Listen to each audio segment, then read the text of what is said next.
Good morning बच्चों, स्वागत है आप लोग को हमारी क्लास में। आज हम लोग पढ़ेंगे कक्षा 7 कविता। ठीक ना। कविता का शीर्षक है हिमालय की चोटी पर। अध्याय 10 है। हिमालय की चोटी पर कविता के शीर्षक है और इसे कविता के कवि हैं रामदयाल पांडे। तो इस कविता में हम लोग भावार्थ समझने से पहले कविता का मूल भाव समझेंगे कि रामदयाल पांडे जी क्या कहना चाहते हैं। तो इस कविता का मूल भाव है कि उत्साह और जोश, मतलब उत्साह एवं जोश का है। जीवन रुकने का नाम नहीं है, निरंतर आगे बढ़ते जाना ही मनुष्य का उद्देश्य होना चाहिए। आगे बढ़ने के लिए आवश्यक है दृढ़ इच्छा शक्ति, अदम्य साहस और विश्वास की। ठीक ना। राह में हमें अड़चनें आना स्वाभाविक है। किसी भी कार्य को जब हम करते हैं तो उसमें अड़चनें आना मतलब आना ही आना है, मतलब वो स्वाभाविक है। किंतु ऐसे समय में हमें धैर्य से, धीरज से काम लेना चाहिए। मंजिल प्राप्त करने के लिए गिरना और उठना स्वाभाविक है। किसी भी कार्य को हम लोग जब करते हैं तो उसमें गिरना उठना है। मान लीजिए कि आप ही कोई एग्ज़ाम देते हैं तो ज़रूरी नहीं है कि पहले प्रयास में ही मेरा 90% 100% आ जाए। कुछ हमें कम नंबर आता है, फिर धीरे धीरे और मेहनत करते हैं और हम फिर अपने अंतिम लक्ष्य तक पहुंच जाते हैं और अच्छे से कर पाते हैं। तो वही कह रहे हैं इसमें कवि कि गिरना और उठना मतलब स्वाभाविक है किसी भी कार्य को करने के लिए। इसलिए हमें निराश नहीं होना चाहिए।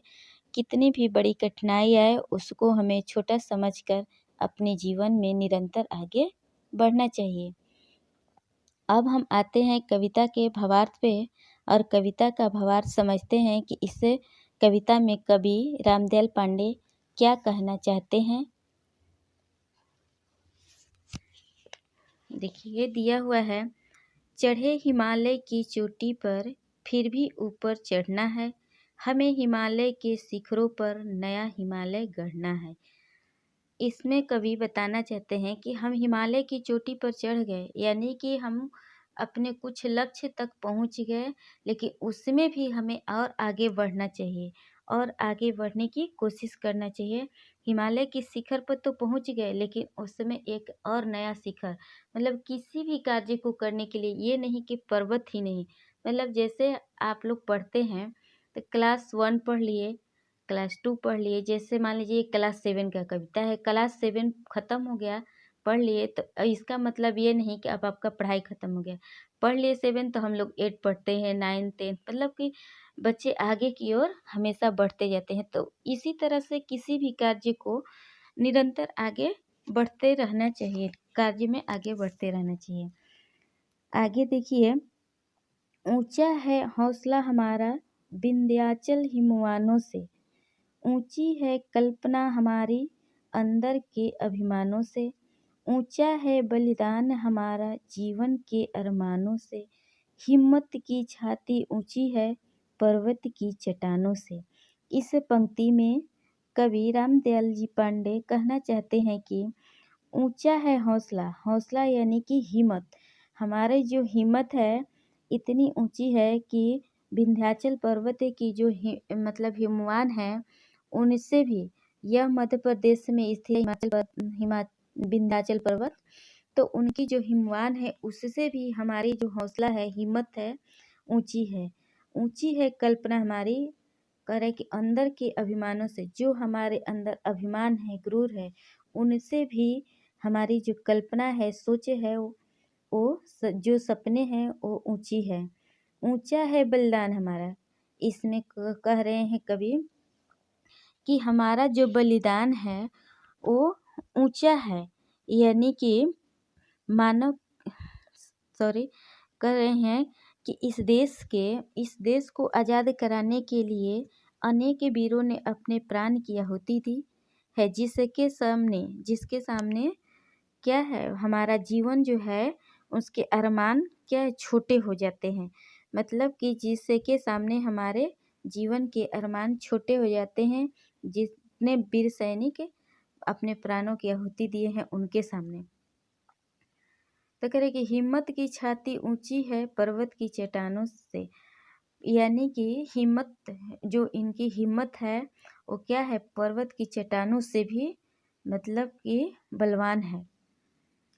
आगे, चट्टानों से टक्कर ले लेकर नित आगे बढ़ना है, चढ़े हिमालय की चोटी पर फिर भी ऊपर चढ़ना है। कह रहे हैं कि चट्टानों से टकराकर, मतलब कि किसी भी कार्य को करने जाते हैं जब हम लोग, तो उस राह में अनेक कठिनाइयाँ आती है, तो उससे हमें टकरा करके हमेशा नित्य यानी कि हमेशा निरंतर आगे बढ़ना है। ये नहीं कि थोड़ी सी कठिनाई आए और अपने लक्ष्य को छोड़ दे। हमें उन कठिनाइयों को सामना करते हुए हमेशा आगे की ओर बढ़ना है, हिमालय की चोटी पर मतलब और भी ऊपर ऊंचा शिखर बनाना है। अंत पहाड़ों का है लेकिन अभियानों का अंत कहाँ, संघर्षों का अंत कहाँ है, संधानों का अंत कहाँ। अंत सीढ़ियों का है लेकिन निर्माणों का अंत कहाँ, अंत देह का हो सकता है पर प्राणों का अंत कहाँ। इस पंक्ति में कवि बता रहे हैं कि अंत पहाड़ों का है, ठीक ना, लेकिन किसका अंत है, लेकिन अभियानों का अंत कहाँ। अभियानों यानी कि अभियान यानी कि दल बल, ठीक ना, मतलब दल बल के साथ जो सेना जाते हैं कहीं भी, तो उनके अभियान जो होता है उसका अंत नहीं हो सकता है, भले पहाड़ों का अंत हो जाए। कह रहे कि संघर्षों का अंत कहाँ, संधानों का अंत कहाँ। संधान यानी कि लक्ष्य, ठीक ना, इसका अंश कह रहे कि संघर्ष और लक्ष्य का कभी अंत नहीं होता है। जितना हम लोग आगे बढ़ते हैं सोचते हैं कि इससे भी आगे बढ़े, इससे भी आगे बढ़े। जैसे मान लो कि मैं एक टीचर हूँ और टीचर के जगह पे, जैसे टीचर हूँ तो अभी तो टीचर बन गई, फिर कुछ दिन के बाद सोचूंगी काश मैं प्रिंसिपल बन जाती, फिर उसके बाद सोचूंगी काश चेयरमैन बन जाती। तो इस तरह से हमारा जो लक्ष्य है लक्ष्य है कि निरंतर आगे बढ़ना, और जो जो ये कार्य करेंगे तो इसमें क्या होगा, बीच बीच में हमें संघर्षों का सामना करना पड़ेगा। तो संघर्ष और लक्ष्य का कभी अंत नहीं होता। लेकिन अंत कहाँ, कह रहा है कि अंत निर्माणों का कहाँ, अंत सीढ़ियों का हो सकता है लेकिन निर्माणों का अंत नहीं होता है। अंत देह का हो सकता है, देह यानी कि शरीर का अंत हो सकता है, लेकिन प्राणों की यानी कि हमारी आत्मा की अंत नहीं हो सकता है। यानी कि कवि इस पंक्ति में बताना चाहते हैं कि पहाड़ों का तो अंत हो सकता है पर हमारे अभियान चलते रहते हैं। संघर्ष और लक्ष्य का कभी अंत नहीं होता। सिद्धियों को पा करके उनका अंत हो सकता है, लेकिन निर्माण का काम निरंतर चलता रहता है। हमारा शरीर तो मर जाता है लेकिन हमारी आत्मा कभी नहीं मरती, उसका कभी अंत नहीं होता है। आगे, सीमाओं से विश्रामों से हमको हरदम लड़ना है, चढ़े हिमालय की चोटी पर फिर भी ऊपर चढ़ना है। कह रहे कि सीमाओं का कोई अंत नहीं होता, मतलब कि हमने मतलब कुछ सीमा तक एक विश्रामों से कहा, मतलब कि सीमाओं से, और विश्राम यानी कि आराम से हमें हमेशा लड़ना है, ठीक ना। मतलब कितना भी विश्राम आप करें तो लगता है कि थोड़ा सा और कर ले, थोड़ा सा और कर ले, तो उससे क्या है, हमें हमेशा लड़ना है और हिमालय की चोटी पे चढ़ना है और उससे आगे बढ़ना है। यानी कि हमें अपने लक्ष्य को प्राप्त करते हुए और भी आगे उसमें बढ़ते जाना है। आगे कह रहे हैं, गिर गिर कर चढ़ चढ़ कर हमने नाप लिया ऊंचाई को, डूब डूब कर तैर तैर कर थाह लिया गहराई को, किंतु डूबने या गिरने हमने न दिया तरुणाई को, जंजीरों में बंध बंध कर बंधने न दिया अंगड़ाई को। ठीक, इससे पंक्ति में कवि कह रहे हैं कि गिर गिर कर चढ़ चढ़ कर, मान लीजिए किसी भी कार्य को जब हम करते हैं तो उसमें हमेशा उतार और चढ़ाव आता है। जैसे यहाँ हिमालय पर्वत की बात करिए तो कोई भी व्यक्ति हिमालय पर्वत पर एकाएक नहीं चढ़ जाता है। क्या करता है, चढ़ता है गिरता है, चढ़ता है गिरता है। जैसे मान लीजिए आप पढ़ रहे हैं तो जब आप छोटे थे तो क लिखना सीखे, फिर ख लिखना सीखे, फिर कभी क को उल्टा लिखना सीखे, ग ऐसे लिखना है तो ऐसे लिख दिए। जैसे अधिकांश बच्चे बी को डी, डी को बी ऐसे लिखते हैं। तो क्या कर रहे हैं, उसको भी कहा जाता है कि गिर गिर कर चढ़ चढ़ कर, मतलब कि लिखने के क्रम में हो गया। मतलब किसी भी कार्य को करें कि जैसे हम हिमालय की पर्वत पर चढ़ रहे हैं, कभी यहाँ बता रहे हैं, तो हम लोग कभी क्या कर रहे हैं कि गिर गिर कर और चढ़ चढ़ कर, बार बार गिरे और बार बार चढ़े। इस तरह से ऊंचाइयों को हमने नाप लिया और उसी तरह से पानी में डूब डूब कर, तैर तैर कर, कभी डूबे कभी तैरे, कभी डूबे कभी तैरे। इस तरह से करते करते उनने थाह लिया गहराई को कि पानी के अंदर कितनी गहराइयाँ है। किंतु डूबने न दिया हमने न दिया तरुणाई को। कह रहे हैं इसमें कभी तरुणाई यानी कि युवा अवस्था, युवा अवस्था यानी कि किशोरावस्था, ठीक ना।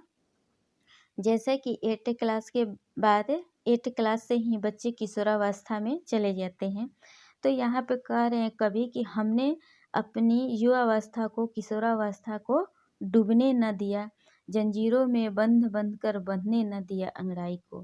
ठीक, आगे कह रहे हैं बढ़ने का इतिहास नया गढ़ गढ़ कर हमको पढ़ना है, चढ़े हिमालय की चोटी पर फिर भी ऊपर चढ़ना है। कह रहे हैं कि बढ़ने का इतिहास नया, मतलब कि जैसे जैसे हम अपना लक्ष्य प्राप्त करेंगे, एक दिन हम क्या करेंगे, पढ़ पढ़ करके और गढ़ गढ़ के एक नया इतिहास रचेंगे अपने लक्ष्य को प्राप्त करते करते। और अपने मतलब चढ़े हिमालय की चोटी पर, यानी कि हम अपने लक्ष्य की ओर इस तरह से आगे बढ़े कि हिमालय की चोटी से भी ऊंचा ऊपर उठें। और उठे इंसानों की इज्जत का झंडा, और उठे आज़ादी का, हिम्मत का, हिकमत का झंडा, और उठे अभियानों के, निर्माणों के, व्रत का झंडा, और उठे मानव पुतलों के अगे सपनों का झंडा, और उठे। गढ़नी है नित्य नई ऊषा, नित्य नया हिमालय गढ़ना है, चढ़े हिमालय की चोटी पर फिर भी ऊपर चढ़ना है। इस पंक्ति में कवि कह रहे हैं कि इंसानों का सम्मान और अधिक बढ़ना चाहिए, ठीक ना।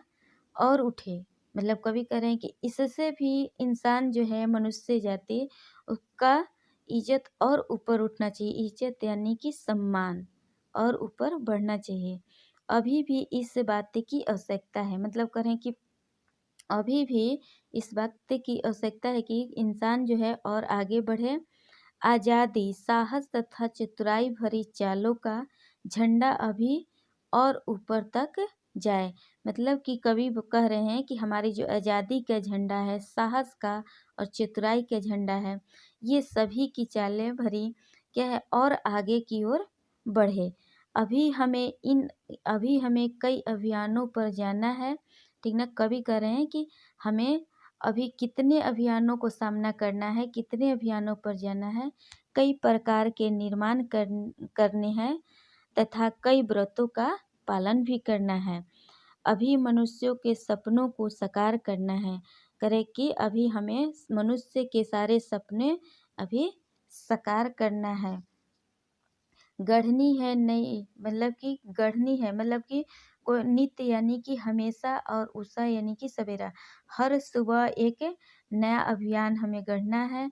नित्य हिमालय पर चढ़ना है, यानी कि नित्य यानी हमेशा, निरंतर हमें आगे की ओर बढ़ना है, हिमालय पर चढ़ना है, यानी कि अपने लक्ष्य की ओर हमेशा आगे बढ़ना है और हिमालय की चोटी पर और भी ऊंचे आगे बढ़ते जाना है।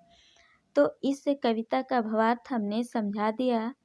इसको आप लोग 1-2 बार पढ़िएगा और ध्यानपूर्वक सुनकर समझिएगा। तो इस वीडियो में इतना ही। फिर अगले वीडियो में हम लोग इसका क्वेश्चन आंसर लिखेंगे और समझते चलेंगे।